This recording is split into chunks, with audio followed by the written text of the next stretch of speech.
Con la TAV via dalle strade del Veneto 2200 tir al giorno. Sono le prime stime di Rete Ferroviaria Italiana RFI relative al tratto Brescia-Verona-Vicenza che aprirà nel 2026. Ebbene, l'autostrada, la A4, potrebbe svuotarsi. Questo è Sveglia Veneto, il primo podcast dedicato all'informazione vista da nord-est. Io sono Jack Calcetto, oggi è martedì 11 ottobre 2022, la prima notizia del giorno riguarda il treno ad alta velocità. Con il quadruplicamento dei binari si passerà da 80 a 115 treni merci al giorno lungo il corridoio ferroviario mediterraneo e il numero crescerà una volta finita l'opera. La notizia sul Corriere del Veneto di oggi con il dato 750 metri è la lunghezza dei treni merci che correranno sulla linea TAV. Insomma, un'infrastruttura che si prevede possa fare concorrenza diretta all'autostrada A4 e che possa svuotarla dai tir, appunto meno 2200 tir ogni giorno, tolti dalle strade e in particolare dalla trafficatissima autostrada A4, tutto questo grazie appunto alla realizzazione della nuova infrastruttura ferroviaria, il treno ad alta velocità. Ma noi voltiamo pagina e proseguiamo con la ricca rassegna stampa di oggi. La notizia che è quella con cui tutti i quotidiani locali in realtà scelgono di aprire la prima pagina è oggi quella relativa al processo nei confronti di Zonin, il processo relativo quindi al crack della Banca Popolare di Vicenza. E allora in effetti la notizia è assolutamente dirompente: pene dimezzate dalla Corte d'Appello per Zonin e gli altri dirigenti della Banca Popolare di Vicenza. Leggiamo il titolo sui quotidiani del gruppo Gedi di oggi, appunto nella sezione dedicata al crack delle popolari. Effetto prescrizione, scrive Laura Berlinghieri nel suo pezzo appunto per i quotidiani del gruppo Gedi. La confessione premia Giustini mentre Pellegrini viene condannato, cancellata la confisca da 963 milioni. Ma nelle prime pagine appunto di tutti i quotidiani locali del Veneto di oggi abbiamo appunto la notizia: Zonin, pena quasi dimezzata in appello, revocate le confische, processo BPV, ieri la sentenza, sconti agli imputati. Questo è il Corriere del Veneto. Il Gazzettino: Banca Popolare di Vicenza per Zonin e gli altri vertici, condanne dimezzate in appello all'ex presidente, 3 anni e 11 mesi, assoluzione confermata invece a Zigliotto. Il Gazzettino, il giornale di Vicenza, naturalmente non può che aprire con questo titolo: BPV, pene quasi dimezzate, a Zonin 3 anni e 11 mesi come a Pellegrini e Piazzetta, sconti anche per Marin e Giustini, assolto Zigliotto. La sentenza: dopo 8 ore di Camera di Consiglio, la Corte d'Appello di Venezia ha ridotto le condanne ai top manager della Popolare di Vicenza.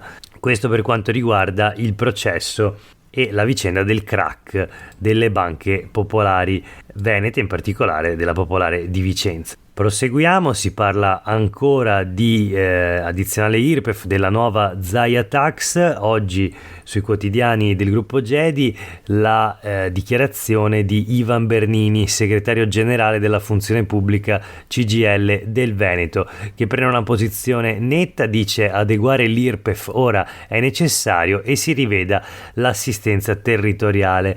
Attenzione però, perché quella che può naturalmente sembrare un'apertura nei confronti della proposta di Zaia fissa anche dei paletti molto chiari e per quello che si sa fino ad ora incompatibili con appunto l'idea della giunta Zaia, ovvero Ivan Bernini parla di 2 aspetti di partenza. Il primo: la soglia di applicazione dell'addizionale IRPEF dovrebbe partire sopra i 50.000 euro, quella corrispondente all'aliquota del 43%, per capirci, quindi lo scaglione più alto dell'IRPEF.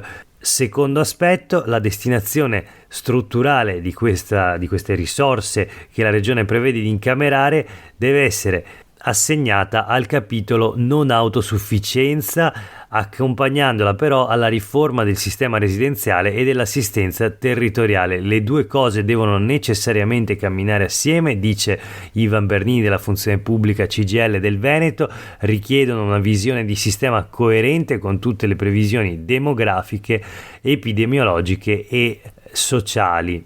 Ricorda quindi le gravi conseguenze del rinvio della riforma del sistema delle case di riposo, delle residenze per anziani. Fin qui, dice, il non decidere da parte della regione ha acuito i problemi, costringendola comunque a mettere a bilancio contributi economici per le strutture e fare interventi tampone in modo indifferenziato. Quindi il rinvio della riforma ha acuito i problemi e fin qui appunto solo interventi a tampone.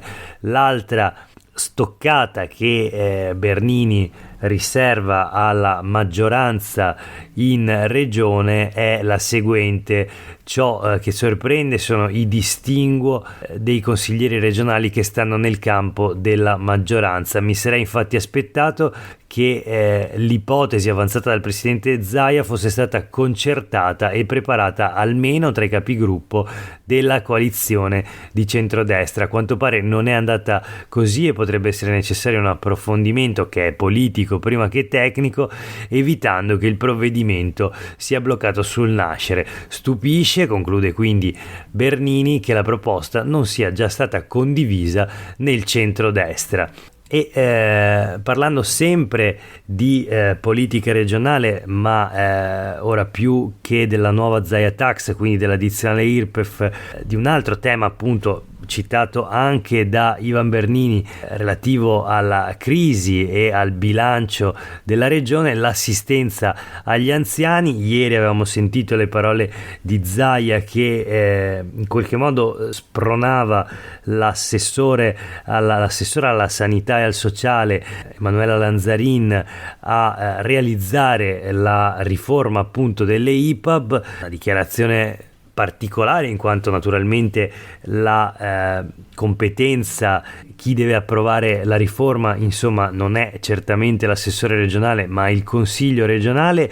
Ma la dichiarazione è ancora più curiosa se si pensa che una proposta di legge è stata presentata all'inizio della legislatura in Consiglio regionale proprio sul tema della riforma delle IPAB, e questo progetto di legge porta la firma di Luca Zaia. Ebbene, è stato presentato all'inizio di questa legislatura regionale, era stato presentato all'inizio della scorsa legislatura regionale, quindi insomma almeno da 7 anni c'è questa proposta di legge che però non è che Zaia, che è anche consigliere regionale, non ha mai portato in consiglio per la discussione. Comunque, in ogni caso, la notizia di oggi sono le dichiarazioni dell'assessora alla sanità e al sociale Emanuela Lanzarin, che dice: riforma delle IPAB, si parte entro fine anno, e promette: abbatteremo l'IRAP delle case di riposo e sto lavorando, annuncia Lanzarin, anche alla modifica degli ambiti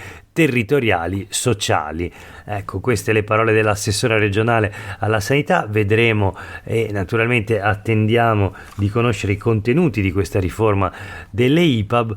Nel frattempo un altro assessore regionale ha preso la parola e ha commentato invece un'altra tassa, la Brugnaro Tax. Parliamo di turismo e tasse anche qui. Il ticket d'accesso a Venezia arriva all'altolà della regione, parla l'assessore Caner, è l'assessore al turismo della giunta Zaia, dice: i veneti devono sempre entrare gratis a Venezia, non è una questione di soldi ma appartenenza alla comunità. Critiche anche ai tornelli, brutto trovare barriere fisiche quando scendi dal treno, aggiunge Caner, quindi la giunta regionale. Mai stati coinvolti, abbiamo chiesto i dati e li stiamo ancora aspettando. Ecco, sono dichiarazioni curiose perché nella proposta di regolamento per il ticket d'accesso approvata dall'amministrazione Brugnaro, che ora, o meglio approvata nel primo passaggio, quello di giunta, ora dovrà essere discussa dal Consiglio. Ebbene, in questa proposta di regolamento che introduce la Brugnaro Tax, il ticket d'accesso per i turisti a Venezia, ebbene i residenti nel Veneto sono già esentati dal pagamento di questo ticket e pare anche siano esclusi i tornelli. Comunque Brugnaro da mesi dice che i tornelli non ci saranno. Ecco, quindi i due rilievi dell'assessore regionale in questo senso sono in qualche modo difficili da collocare all'interno del dibattito che si sta sviluppando naturalmente a Venezia attorno alla Brugnaro Tax, al ticket di accesso, che ha tutta una serie invece di altre criticità relative per esempio alla privacy, al diritto alla mobilità, ma anche poi alle conseguenze per il commercio e l'artigianato locale. Proseguiamo in ogni caso e questa notizia era sul Gazzettino, dove troviamo ancora invece un'altra notizia relativa alla politica. Si parla della crisi della Lega, il Carroccio perde i pezzi, un'altra giunta in bilico. Qui è veramente la fotografia del crollo, dello sfascio del partito più vecchio d'Italia, il partito che in Veneto governa la regione assieme agli alleati naturalmente del centrodestra da ormai 30 anni. Ebbene, nel Trevigiano, dopo Mogliano e Nervesa, il partito si spacca anche a Castelfranco. 3 consiglieri se ne vanno, il sindaco resta senza maggioranza e scatta la polemica interna. Il commissario provinciale della Lega prova a spegnere i fuochi. Si tratta di screzi interni, non di una crisi politica. Il senatore uscente Vallardi invece dà un'altra interpretazione, dice: 3 indizi sono una prova, c'è un problema di presidio del territorio. Insomma, lo sfascio e la crisi della Lega in Veneto. Concludiamo con 2 notizie flash. La prima sul giornale di Vicenza di oggi, il bilancio di stagione del turismo alla 21esima edizione di By Veneto Turismo. Il campeggio va meglio del pre-Covid. L'assessore regionale al turismo Caner, che abbiamo già sentito prima sul ticket d'accesso, dice: l'estate 2022 è quella della reale ripresa appunto per il turismo. Tutti i dati sul giornale di Vicenza di oggi. Infine, sempre sul giornale di Vicenza, una notizia relativa alla caccia. Si alza la tensione, è guerra di carte bollate, naturalmente tra i cacciatori e la regione. L'assessore regionale alla caccia, Cristiano Corazzari, dice: non accetto ultimatum da Berlato, europarlamentare di Fratelli d'Italia, ma anche uomo di riferimento delle associazioni dei cacciatori. La firma per i 2 giorni di caccia a settimana in più solo con il sì di Ispra.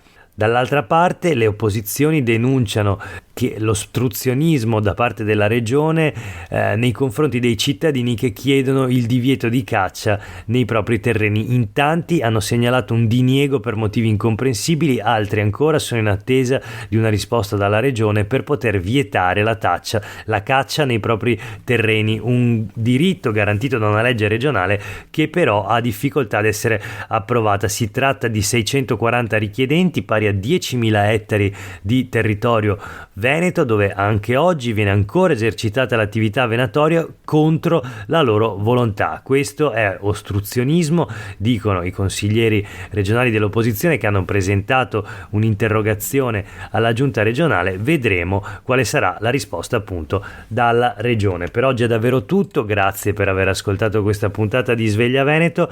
A tutte e tutti voi una buona giornata.